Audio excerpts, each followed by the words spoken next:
তো ব্রেকআপ মানে এই নয় যে তোমাকে দুঃখে দেবদাস হয়ে থাকতে হবে বাস।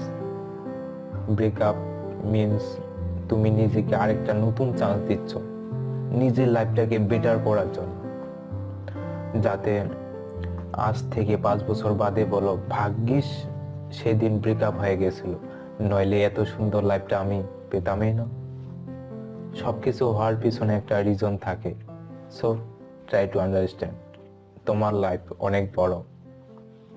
ওকে, তুমি কাউকে ইমপ্রেস করার জন্য জন্মাওনি, নিজেকে হ্যাপি রাখতে শেখো।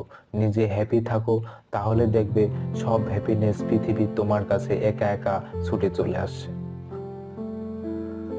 তো ভিডিওটা কেমন লাগলো সেটা কমেন্ট করে জানাও, আর ফেসবুক পেজটাকে ফলো করে দাও। আর কি বলবো, ও হ্যাঁ, নিজেদের ব্রেকআপের হিস্টোরিগুলো লিখে